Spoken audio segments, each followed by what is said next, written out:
సంగీతంలోకి వచ్చిన తర్వాత music literature మీద అభిరుచి కలిగింది. రకరకాల కంపోజర్స్, ఎంతోమంది గొప్ప రచయితలు, వాగ్గేయకారులు, వీళ్ళ సాహిత్యంలో ఏంటంటే ఒక్కొక్కళ్ళు ఒక్కో భాషలో రాశారండి. తెలుగు భాషలో చాలా రచనలు ఉన్నాయి. మ్యాక్సిమం రచనలు తెలుగు భాషలో ఉన్నాయి. కానీ మన తెలుగు ప్రాంతంలో సంగీతం లేదు.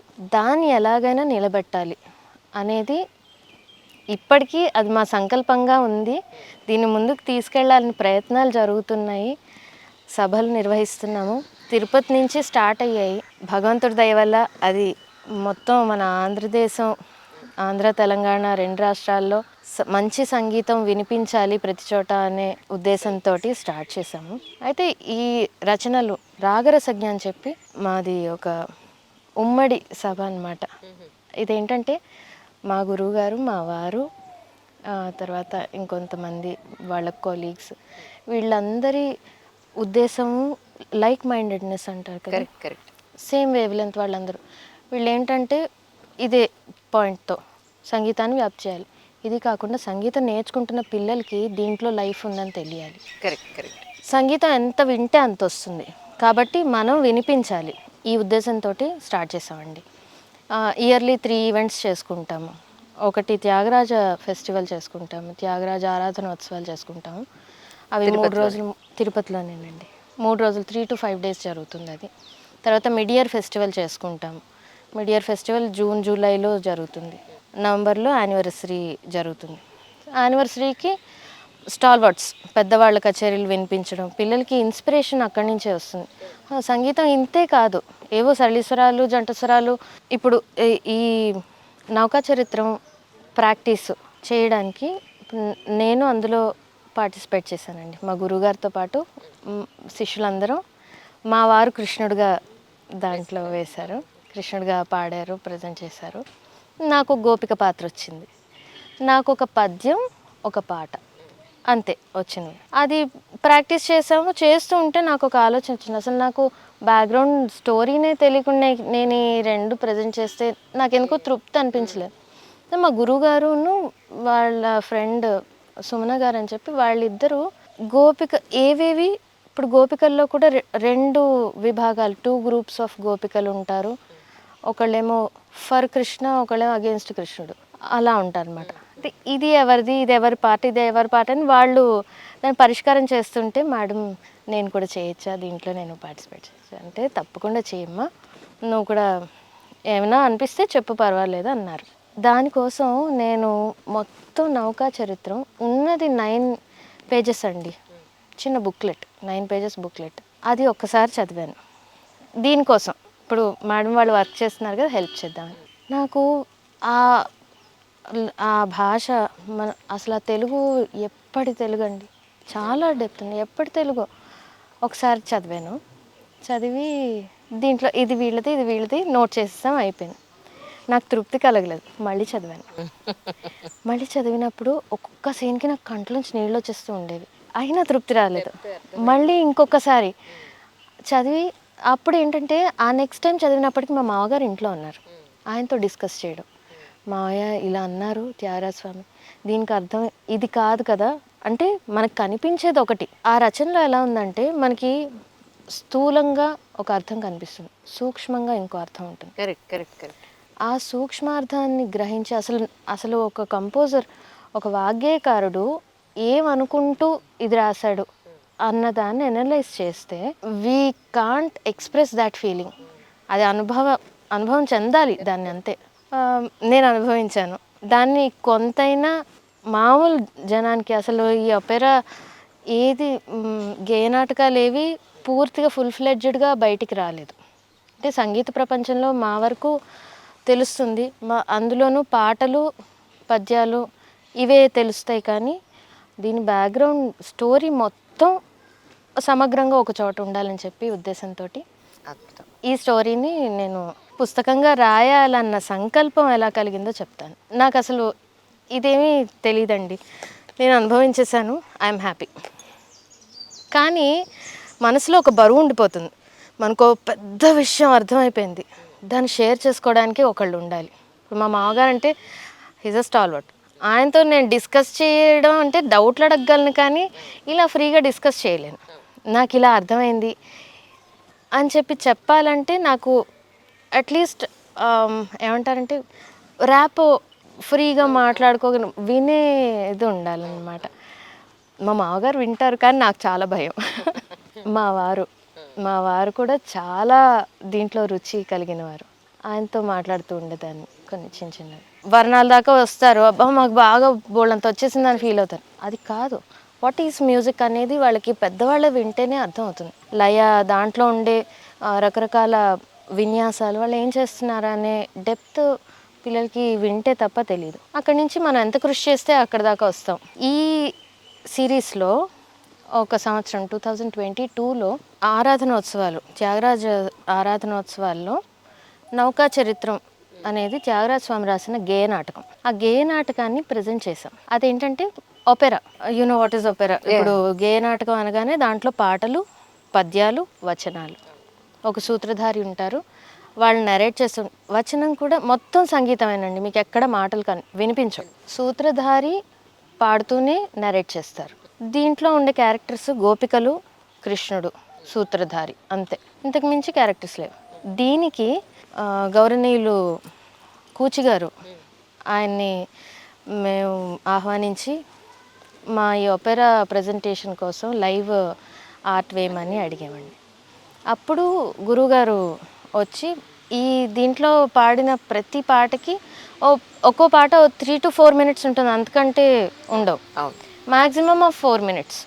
ఈ 4 minutes లోపల డ్రాయింగ్ వేసి, దానికి పెయింటింగ్ వేసి, కలర్ఫుల్గా అర్థవంతంగా, నాట్ ఓన్లీ డ్రాయింగ్ సంథింగ్, అది కాన్సెప్ట్ బేస్డ్ అనమాట. సో ఆ ఉండే సీన్, ఇప్పుడు ఆ పాటలో ఏముంది అనేది మనకి పిక్చరైజ్ చేసి చూపించారనమాట. ప్రోగ్రామ్ వచ్చేస్తాం దగ్గరికి. జస్ట్ 2-3 days ముందు రిహార్సల్స్కి అని చెప్పి అందరం అక్కడ గ్యాదర్ అయ్యాం.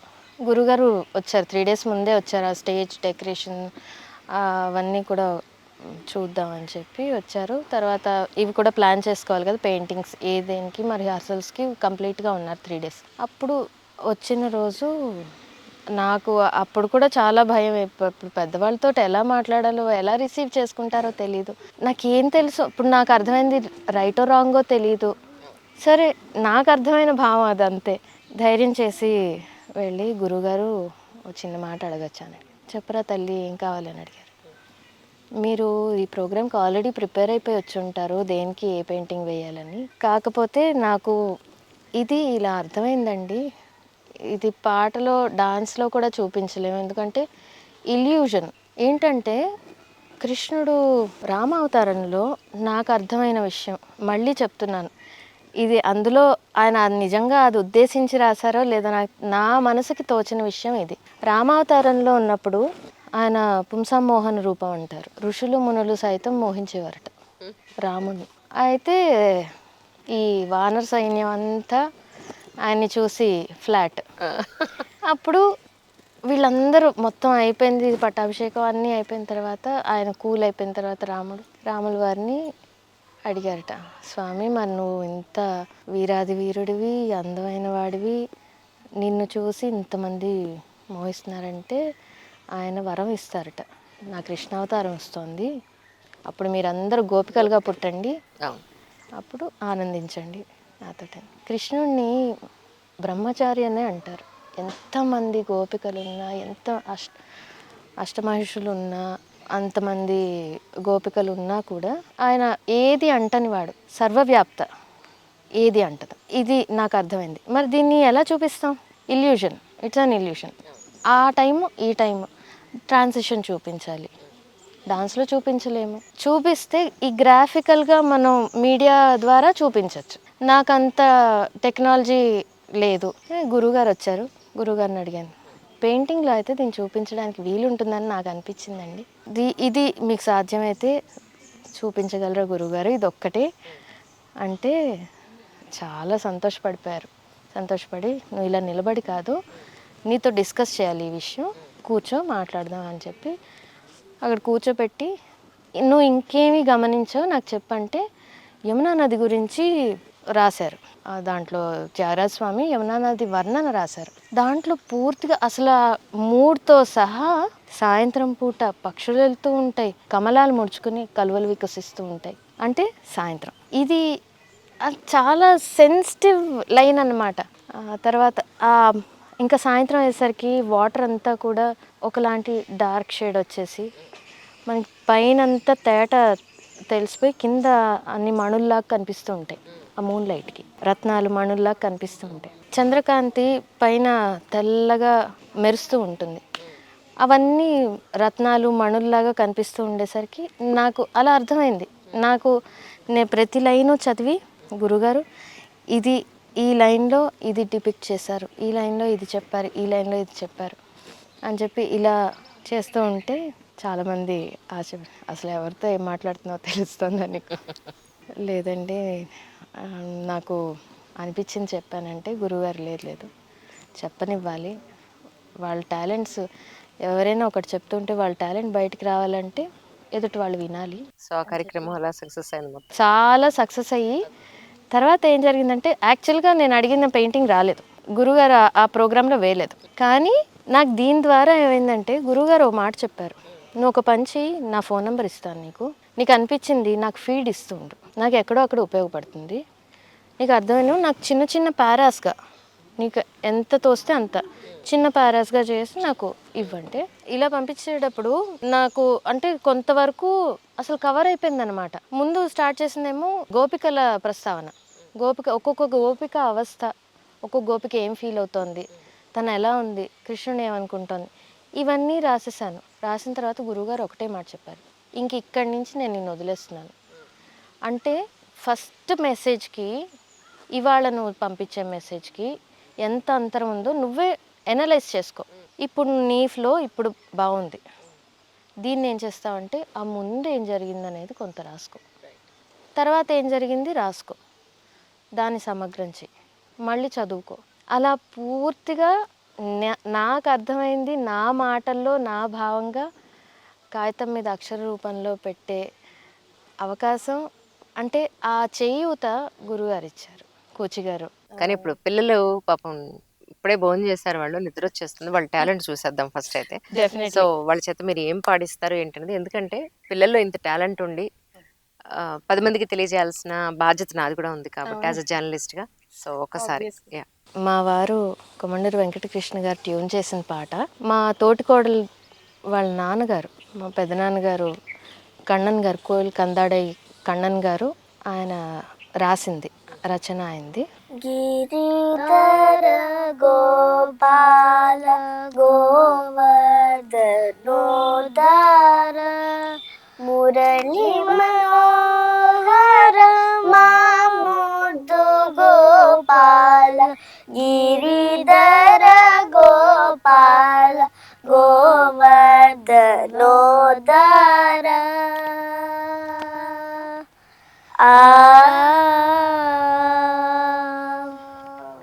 పరి పరి వేదముల పరువిడు మనసుకు, పరి పరి వేదముల పరువిడు మనసుకు, మరి మరి వెదకిన దొరకని దొరవుల, మరి మరి వెదకిన దొరకని దొరవులే గిరిధర గోపాల గోవర్ధనోద్ధార.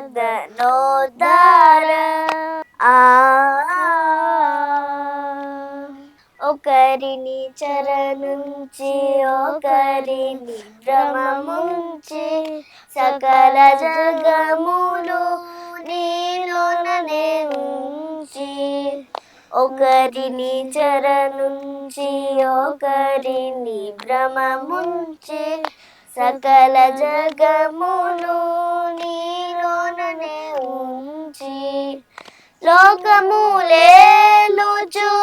లీలలు చూపే ఉమా, లోకములేలుచు లీలలు చూపే ఉమా, కుకబలి కను విందు చేయుమా గోపాల ఒక పరికను విందు చేయుమా గోపాల గిరిధర గోపాల గోవర్ధనోద్ధార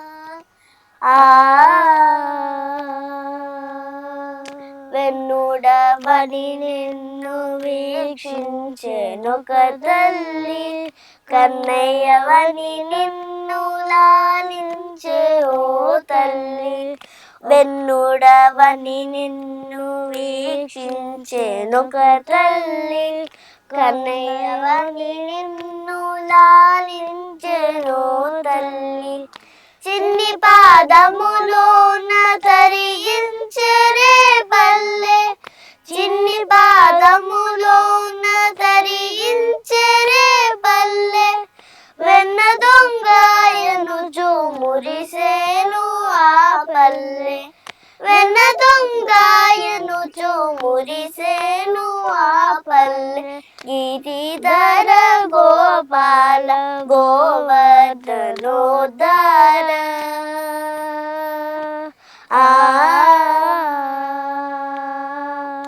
కావితార్థము తీర్చు కళ్యాణ శోభకులతో కాంతలేడదను చేర వెంకటరమణుడవై కామితార్థము తీర్చు కళ్యాణ శోభకులతో కాంతలేడదను చేర వెంకటరమణుడవై కొండలేడింటిపై కొలువైతివా స్వామి కొండలేడింటిపై కొలువైతివా స్వామి కోరి భజింతు నిన్ను గోవింద గోవింద కోరి భజింతు నిన్ను గోవింద గోవింద గిరిధర గోపాల గోవర్ధనోద్ధార మురళి మనోహర మా ముద్దు గోపాల గిరిధర గోపాల గోవర్ధనోద్ధార మురళి మనోహర మా ముద్దు గోపాల గిరిధర గోపాల గోవర్ధనోద్ధార